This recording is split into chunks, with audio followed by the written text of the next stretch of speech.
अल्पवयीन मुलीच्या विनयभंग प्रकरणात धक्कादायक आरोप. आरोपीच्या घरी कदीम जालना पोलिसांचे चहापाणी, अटक नाही. बदनापूर जालना शहरातील रोहिला गल्ली परिसरात बुधवारी दुपारी घडलेल्या अल्पवयीन मुलीचा विनयभंग आणि गंभीर मारहाणीच्या घटनेनंतर कदीम जालना पोलिसांच्या भूमिकेवर गंभीर प्रश्नचिन्ह निर्माण झाले आहेत. घरात घुसून अल्पवयीन मुलीचा विनयभंग करत कुटुंबातील तरुण अल्तमश याच्या तोंडावर फायटरनं हल्ला करून दात पाडल्याची धक्कादायक घटना घडली. या प्रकरणी संशयित आरोपी आरिफ खान अनवर खान याच्या विरोधात पोस्को कायद्यानुसार व मारहाणीचा गुन्हा दाखल करण्यात आला आहे. घटना घडून मात्र 24 तास उलटूनही आरोपीला अटक करण्यात आलेली नसल्याचा आरोप पीडित कुटुंबियांनी माध्यमांसमोर केलाय. पोलिसांनी आरोपीच्या घरी जाऊन त्याला ताब्यात न घेता चहापाणी करून परतल्याचा खळबळजनक आरोप नातेवाईकांनी केलाय. आरोपीकडे अवैध पिस्तूल व तलवार असल्याचं व्हिडिओ सोशल मीडियावर व्हायरल असून त्यामुळे आमच्या कुटुंबाच्या जीवाला धोका असल्याची भीती व्यक्त करण्यात आली आहे. पोलीस तात्काळ कारवाई करणार नसतील तर छत्रपती संभाजीनगर परिक्षेत्राचे विशेष पोलीस महानिरीक्षक व पोलीस जिल्हा अधीक्षकांकडे दाद मागू अशी भावनिक मागणी पीडितेचे नातेवाईक अहमद खान यांनी केली आहे.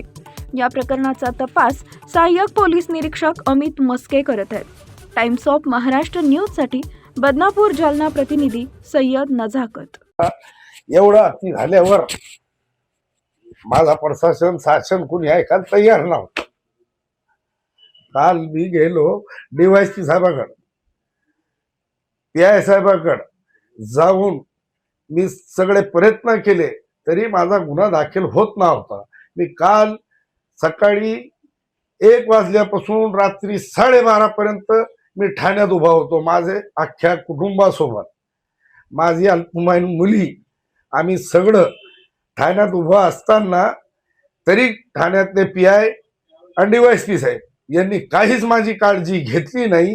रात्री 12:30 वाजता पुन्हा मी एका वरिष्ठ नेत्याकडे गेलो. त्या नेत्यांना माझ्यासाठी फोन लावलं तरी यांनी काही काळजी घेतली नाही.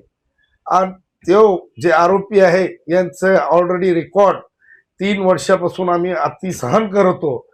हे अतिची आपण माझ्यावर 1 NC ह्या ठाण्यात दाखवा, नाही तर त्या आरोपीचे एवढे रेकॉर्ड आहेत की जेवढे रेकॉर्ड ठाण्यात सगळं अवेलेबल आहे. ते असताना बी SP साहेब, DYSP साहेब, SP साहेबाकडे मी नाही गेलो हे बी मान्य आहे मला. पण ॲडिशनल साहेबाकडे, DYSP साहेबाकडे आणि PI साहेबाकडे या तिघांजवळ जाऊन मी पाय पडत होतो. काल दुपारी 1 वाजल्यापासून रात्री 12-1 वाजता मग माझा गुन्हा दाखल केला. तो बी माझ्या इच्छानुसार नाही झाला. त्यांच्याकडे अनेक शस्त्र आहेत. हे सगळं पोलीस कॉन्स्टेबल तिथले जेवढे असतील त्यांना जाणू आहेत. त्यांचं सगळं माहिती आहेत. त्या आरोपीला हे आम्हाला म्हणून जात आहे की आरोपीला आणू.